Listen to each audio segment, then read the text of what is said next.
We are so close to finally being able to play Starfield, and unless you're a lucky journalist or YouTuber, and no, we did not get one, Starfield is already in the hands of many people reviewing it as we speak, and so we gotta be careful because there will be some leaks coming. And so everything I'm gonna share here is all the news that we've seen, because man is there a lot flying out in all different directions, and it's only gonna get more and more as we get closer to the August 31st / September 1st early release. So let's get caught up so far. First and foremost, Starfield has gone gold before its release. Now, for those of you who are a little bit younger and you don't know what that means, it means the discs have been printed and there's no more further changes happening to them. Now, of course, there will be patches and such, so it's not really as big of a deal as it used to. Still good to see that they've finished it up though. Oh, and something to pay attention to. So the Starfield achievements have leaked online, and it seems to be that they are accurate. So if you don't want those spoiled, for one, I'm not going to show them on this channel. Just know you can search for them if you want. And if you don't, just be a little more careful because we're entering that part of the release schedule.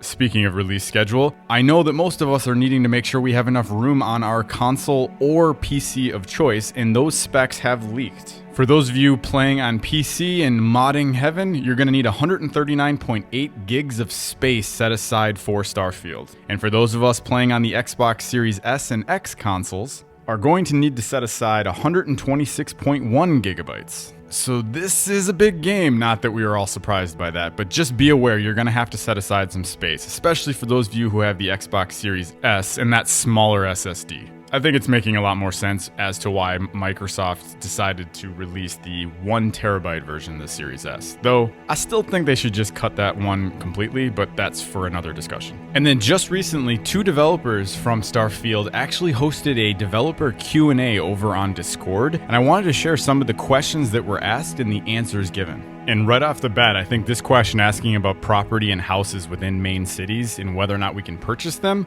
we 100% can. And it's kind of cool to see that not only can you buy them, you can also be rewarded them for specific quests. And by the way, this has nothing to do with the settlements that we'll be building as well. So it seems like there's going to be plenty to keep us busy in this regard. For those space pirates out there, they did dive in a little bit further on the smuggling of contraband. You can actually purchase specific modules for your ship to hide some of these contraband. And then the one thing that I do think I need to kind of just test and see a little bit more of is the economy is fixed in this game. And I think that's probably the right way to go, but I just need to see it implemented a little bit more. But prices can vary depending on your character's skills that you've chosen. I think one of my favorite bits of information that we got from this was the fact that the Skyrim level jail system is coming back in this game. And I just feel like the possibilities of a really good jail system in a space sim like this is going to be fantastic, because you can imagine that not only do you have jail cells on these planets within some of the main cities, but maybe you have some more abandoned ones, or maybe you even have some up in space on a derelict spaceship or something where you're stuck. I can't wait to see how far they take this system. This next one I think is the one that the internet is taking a little bit too far, and I'm kind of wanting you all to just slow your roll a little bit. I've seen a lot of people freak out over the idea that we're going to have over 20 recruitable companions, but I think the last tidbit of information there from Emil is really, really important. And that is, yes, there are over 20, but they really focused on the members of Constellation, and that is 4 members of Constellation. And then the rest are more ancillary characters, the ones that you hire for the ship to do things like that. Again, we have to kind of see.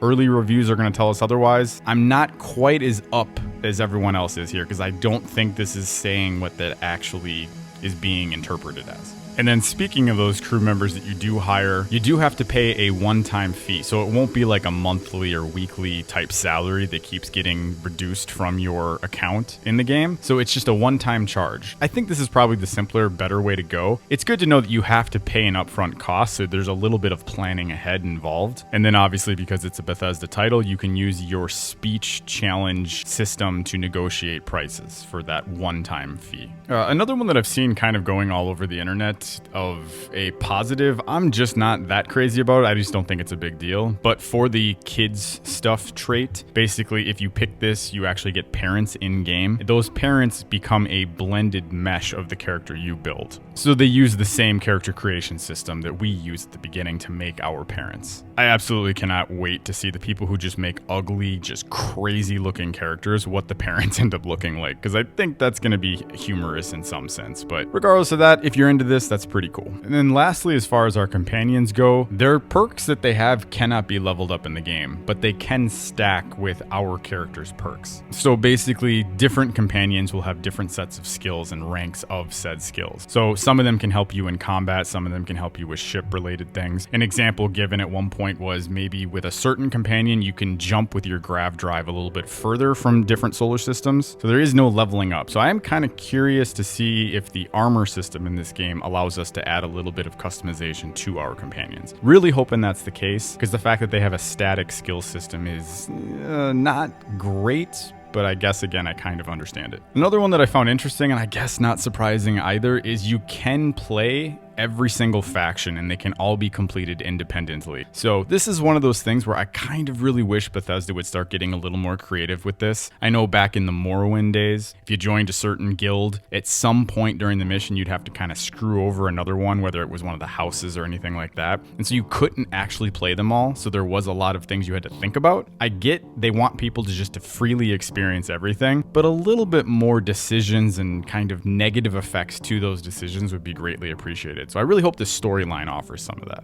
This question here about the history of the mechs I actually found quite fascinating, and if you want to read kind of what he goes into, fantastic, go for it. The last bit is the one that I'm definitely curious about. I'm not saying there's an old mech battleground in the game. Absolutely means there is just that.